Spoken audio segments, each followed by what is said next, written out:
Subscribe to our channel, hit the bell icon, like, share, and comment on the video.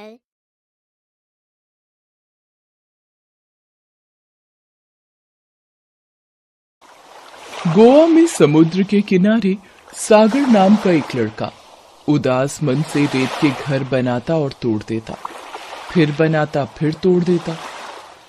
उसे ऐसा करते देख David नाम का एक आदमी बोला, ए लड़के, यहाँ से हट जा, हमें यहाँ पर नए साल की तैयारियां करनी है, जल्दी हट। सब सुन लो, यहाँ से वहाँ तक सभी सजावट जल्दी जल्दी करनी है। ये नया साल क्या होता है अंकल? तुझे नया साल नहीं पता? नया साल यानी कि न्यू ईयर। कल रात हम नए साल में प्रवेश करेंगे और नए साल का जश्न मनाएंगे। अच्छा, फिर तो बहुत मजा आता होगा नए साल के जश्न में। अंकल, नए साल में प्रवेश करेंगे? मैंने तो कभी भी नया साल नहीं मनाया। क्या मैं भी आपके साथ नए साल का जश्न मना सकता हूँ? गरीब बेसहारा दिखाई पड़ता है, अपने पास ही रोक लेता हूँ, मेरी मदद भी हो जाएगी और नए साल का जश्न भी देख लेगा तो मेरा क्या जाएगा। देख, ये हो सकता है कि मैं तुझे नए साल का जश्न देखने की इजाजत दे दूं, पर मेरी एक शर्त है। बदले में तू सारे झूठे बर्तन साफ करेगा और पूरी पार्टी खत्म होने के बाद झूठे बर्तन और क्रॉकरी उठाकर लाने की जिम्मेदारी तेरी होगी। ठीक है अंकल, मुझे मंजूर है, मैं सारा काम कर दूंगा। सागर देखता है समुद्र के किनारे पर छोटी छोटी सुंदर सी सजावट वाली झोपड़ियां तैयार हो रही हैं। रात के वक्त वहाँ लोग अपने अपने परिवारों के साथ आना शुरू हो गए हैं। सबने नए नए कपड़े पहने हैं। लाइट, रोशनी, संगीत, खाना पीना, डांस, शोरगुल में सब मस्ती कर रहे हैं। ये देखकर सागर सोचता है, सब लोग कितने सुंदर लग रहे हैं। सबने नए नए कपड़े पहने हैं। अगर ये सब नए कपड़े पहन सकते हैं तो मैं क्यों नहीं पहन सकता? सागर, तुझे यहाँ काम पर रखा है ना? चल देख लेना नए साल की पार्टी। अब कुछ देर में जब सब लोग चले जाएंगे, सारे झूठे बर्तन उठाकर ले आना और अच्छे से धोना, नहीं तो भगा दूंगा यहाँ से। डेविड अंकल, ये नए साल की पार्टी अभी और कितने दिन चलेगी? अभी कुछ दिन और चलेगा नए साल का जश्न। फिर तो मैं कुछ दिन और रुक सकता हूँ ना डेविड अंकल? काम करता रहे, मुझे क्या दिक्कत होगी।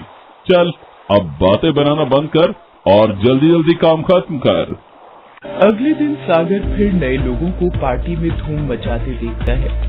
अब वो भी उन सबके बीच जाने की कोशिश करता है, पर वो जब अपने कपड़ों को देखता तो यही सोचता, मेरे कपड़े तो गंदे और फटे हुए हैं।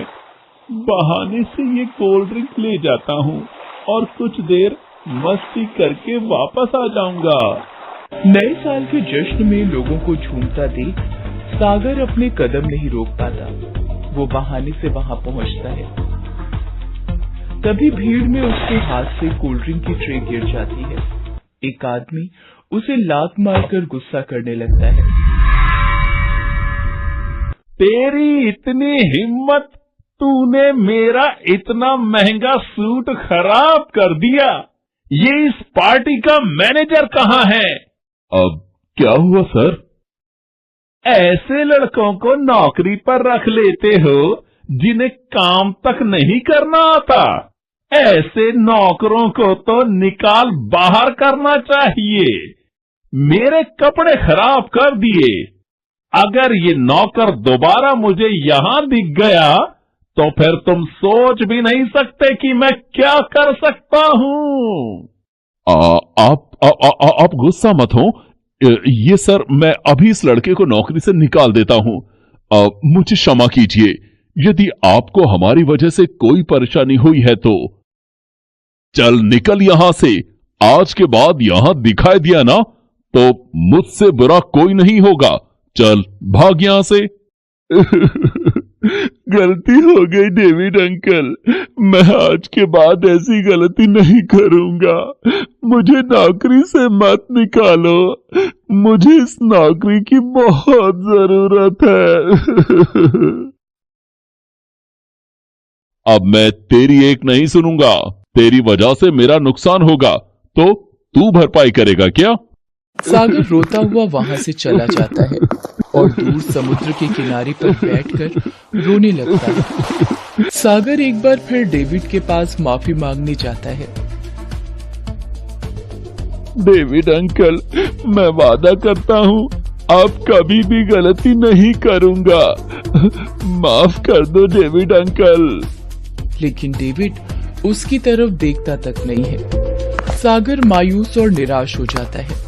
इस बात को पूरा एक दिन बीत जाता है। काश मैं उस पार्टी में शामिल ही ना होता। मुझे नया साल मनाने का कोई हक नहीं है। मेरे पास पैसे भी नहीं है, नए कपड़े भी नहीं है। मुझे माँ बाबा को छोड़कर नहीं आना चाहिए था। सागर बेटा, आज ये दाल चावल खा ले, कल मैं तेरे लिए कोई अच्छी सब्जी बना दूंगी। माँ, तुम मुझे रोजाना झूठ बोलकर ये दाल चावल खिला देती हो। आज खा रहा हूँ, कल दोबारा मत बोलना। सागर, तू जानता है तेरे बाबा थोड़ी बहुत मजदूरी करके पैसे कमाते हैं, जिससे एक वक्त का खाना बनता है। हमारे पास बिल्कुल भी पैसे नहीं होते। मैं खूब पैसे कमा कर लाऊंगा माँ। माँ बाबा, मैं आपको बिना बताए पैसे कमाने आ गया था। मैंने सोचा था ये नौकरी मिल गई है, अब पैसे जुड़ जाएंगे, पर मेरे से भूल हो गई माँ। मैं अपने आप से किया वादा नहीं निभा पाया।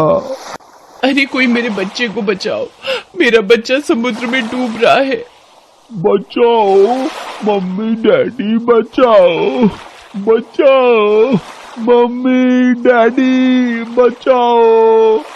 ये किसका बच्चा है? अरे वो सामने वो बच्चा समुद्र की लहरों के बीच डूबता जा रहा है। रुको बच्चे, मैं तुम्हें बचा लूंगा, घबराओ नहीं, मैं आ रहा हूँ। सागर को तैरना आता था, इसलिए उसने बच्चे को बचा लिया और किनारे पर ले आया। मेरा बच्चा ठीक तो है ना? पेट में पानी भर गया था, मैंने निकाल दिया है, अब होश आ जाएगा। तुम्हारा बहुत बहुत शुक्रिया बेटे, तुमने मेरे बच्चे की जान बचा ली। गॉड ब्लेस यू बेटे। तुम तो वही हो जिस पर कल मैं चिल्लाया था और नौकरी से निकलवा दिया था। ओह, आई एम सॉरी बेटा, मुझे माफ कर दो। आप माफी मत मांगिए सर, आप मेरे से उम्र में बड़े हैं। मैनेजर, सागर की नौकरी मेरी वजह से छूटी थी।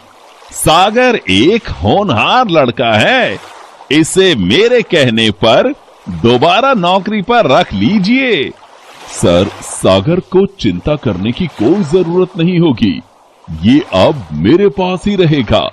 मुझे पता है सागर एक बहुत ही होनहार बालक है। सागर, तुमने हमारे बच्चे की जान बचाई, ये हम पर तुम्हारा बहुत बड़ा उपकार है। शुक्रिया आंटी, मुसीबत में किसी की जान बचाना हमारा पहला कर्तव्य है, ये मैंने अपनी माँ से सीखा है। सचमुच तुम्हारे संस्कार बहुत ही अच्छे हैं बेटे, और इन्हीं संस्कारों की बदौलत देखना एक दिन तुम बहुत आगे जाओगे। सागर खुश हो जाता है। डेविड सागर को दोबारा नौकरी पर रख लेता है। धीरे धीरे सागर की मेहनत और ईमानदारी देखकर डेविड सागर को गोवा में अपने दूसरे होटल की जिम्मेदारी भी सौंप देता है। सागर खुशी खुशी पैसे कमाकर छुट्टी लेकर घर पहुंचता है। सागर, मेरे बच्चे, तू कहाँ था इतने दिन? तेरी माँ का तेरे बिना बुरा हाल है, वहीं मंदिर में बैठी भगवान से तेरी सलामती की प्रार्थना कर रही होगी। माँ देखो, मैं आ गया हूँ, मैं लौट आया हूँ। ये तो मेरे सागर की आवाज है। मेरे बेटे, तू कहाँ चला गया था अपनी माँ को बिना बताए? माँ बाबा, मैं आपके लिए नए साल की खुशियां लेने गया था। मैं जहाँ रहता हूँ, अब आप दोनों भी मेरे साथ रहोगे। सागर अपने माता पिता को सारी बात बताता है, जिसे सुनकर वे दोनों बहुत खुश होते हैं। उस दिन सचमुच सागर अपने माता पिता के लिए नए साल की खुशियां ढूंढ कर ले आया था।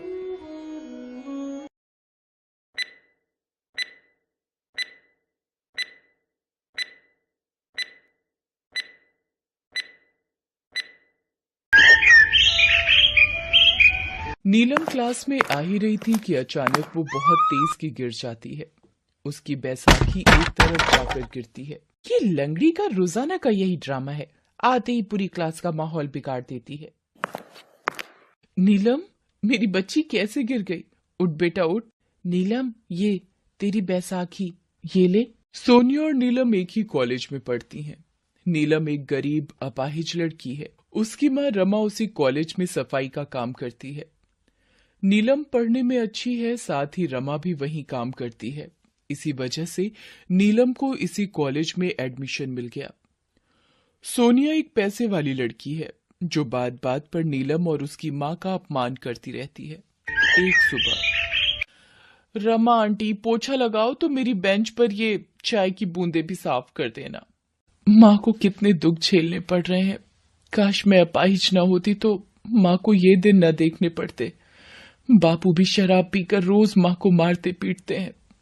वो भी मेरी वजह से कितना कुछ सुनती हैं। नीलम का पिता रमेश शराबी था। रोज रात को पीकर वो उसकी माँ रमा को मारता पीटता था। रमा बेचारी कॉलेज में साफ सफाई का काम करके घर का गुजारा करती थी और किसी तरह वो अपनी बेटी नीलम को पढ़ा रही थी। नीलम जब अपने पिता के दुर्व्यवहार को देखती तो बहुत रोती। एक शाम तो हद ही हो गई जब रमेश कुछ लोगों को घर ले आया।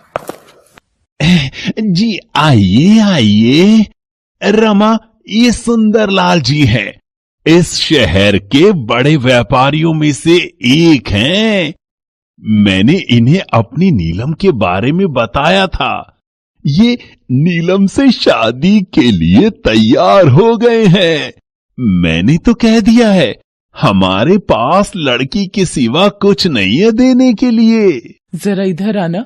ये लड़का नहीं, एक 60 से 65 वर्ष का बूढ़ा इंसान है।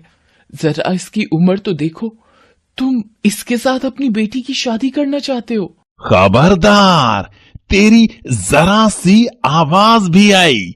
एक तो तेरी लड़की के लिए रिश्ता ढूंढ कर लाया हूं।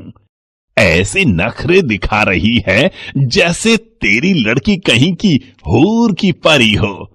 सबको पता है हमारे नसीब फूटे हुए हैं। हमारी बेटी लंगड़ी है। जब तक मैं जिंदा हूं, मैं अपनी बेटी को ऐसे ही किसी के गले नहीं बांध दूंगी। कितने पैसे खाए हैं इन लोगों से शराब पीने के लिए। हमें कोई शादी नहीं करनी। आप सब यहाँ से चले जाइए। मेरी बेइज्जती करने के लिए तू यहाँ लेकर आया था। एक तो तेरी अपाहिज लड़की पर तरस खाकर मैंने उससे शादी करने के लिए हाँ कह दी। चलो भाइयों यहाँ से, सारी उम्र अपनी लंगड़ी बेटी को बैठा कर रखना।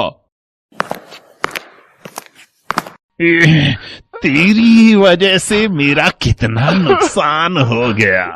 ये वैसे कुछ काम की नहीं, कम से कम इसकी शादी के बदले कुछ फायदा हो जाता।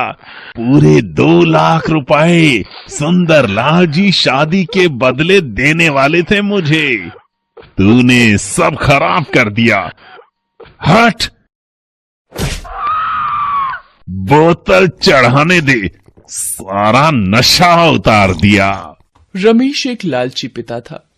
वो चाहता था कि वो नीलम की शादी उस अमीर सुंदरलाल से कर दे ताकि उसे पैसे मिल जाएं। इसलिए वो सुंदरलाल को दोबारा मनाने के बारे में सोचने लगा।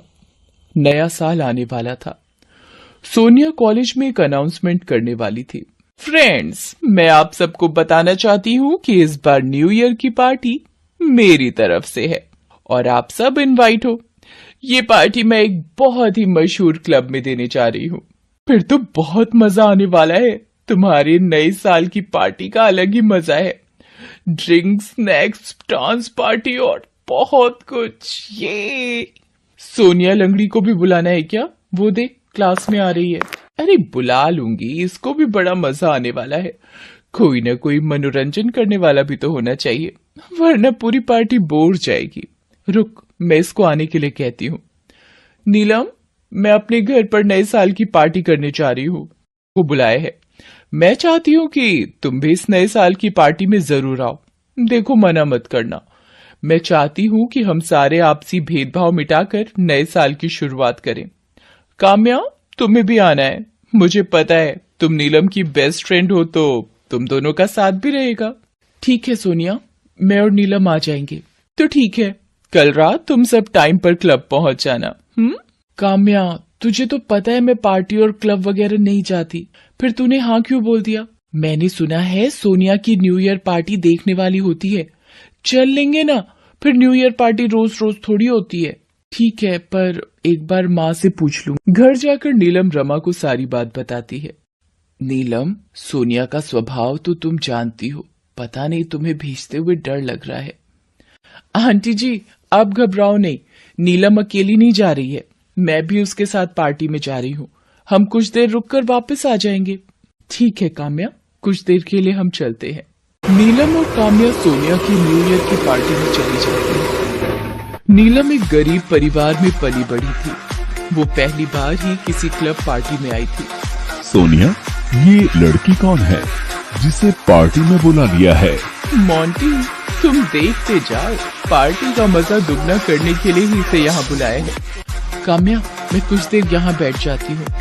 तुम मेरी चिंता मत करो, तुम दोस्तों के बीच एंजॉय करो। ठीक है, फिर मैं थोड़ी देर में सबसे मिलकर तेरे पास आती हूँ, तू यहाँ बैठ जा। इतनी देर में सोनिया माइक पर अनाउंसमेंट करने लगती है। फ्रेंड्स, जैसा कि आपको पता है, अगले 1 घंटे में हम सब नए साल में एंटर करेंगे। तो अभी सब लोग डांस फ्लोर पर आएंगे और झूमकर नाचकर नए साल का स्वागत करेंगे। सब लोग आ चुके हैं, म्यूजिक प्लीज। नीलम, तुम वहाँ टेबल पर क्या कर रही हो? तुम डांस करने नहीं आ रही क्या? अरे सोनिया, भूल गई, ये तो लंगड़ी है, ये ठीक से खड़ी भी नहीं हो पाएगी और तुम इसे नाचने के लिए बोल रही हो। ओह, मैं तो भूल ही गई। सॉरी नीलम, तुम तो डांस कर ही नहीं सकती। सो फ्रेंड्स, आप लोग डीजे पर ड्रिंक्स और पार्टी के साथ म्यूजिक एंजॉय कीजिए। मोंटी, मेरे लिए एक ग्लास ड्रिंक बनवा लाओ प्लीज। ये मुझे ऐसे समझती है जैसे इसके बाप का नौकर हूँ। इसे सबक सिखाना ही पड़ेगा। ये गई नशे की गोलियां ड्रिंक में। सोनिया, तुम्हारा ड्रिंक। मोंटी, मुझे चक्कर आ रहे हैं। आओ, कुछ देर रूम में चलते हैं। ये इस लड़के ने सोनिया की ड्रिंक में क्या मिलाया था और ये ऊपर कहाँ जा रहे हैं? मुझे कुछ गड़बड़ लग रही है। मोंटी, मेरी आंखों के आगे अंधेरा आ रहा है। तुमने मेरी ड्रिंक में कुछ मिलाया है क्या? बस कुछ ही देर की बात है सोनिया, फिर तुम मेरी बाहों में होगी। ये क्या कह रहे हो मोंटी? मुझे छोड़ो मुझे। अरे, इतनी मुश्किल से तो मेरे हाथ में आई हो, कैसे छोड़ दूं? बहुत दिनों से तूने मुझे अपना नौकर बना कर रखा हुआ था। आज मैं तेरे से अपना बदला लेकर ही रहूंगा। मैं तुझे कहीं का नहीं छोड़ूंगा। ये तो सोनिया है और ये मोंटी इसके साथ क्या कर रहा है? मुझे सोनिया को बचाना होगा, पर मैं क्या करूं? नीलम सोनिया को बचाने के लिए अपनी बैसाखी से पीछे की खिड़की तोड़कर किसी तरह अंदर आ जाती है। सोनिया भागकर नीलम के गले लग जाती है। नीलम अपनी बैसाखी से मोंटी पर वार करती है। इतनी देर में सोनिया कमरे का दरवाजा खोल देती है और होटल स्टाफ शोर सुनकर अंदर आ जाता है। सर, ये लड़का मोंटी मेरे साथ जबरदस्ती कर रहा था। आप चिंता मत कीजिए मैडम, मैं अभी पुलिस को बुलाकर इसे गिरफ्तार करवाता हूँ। आप घबराइए मत।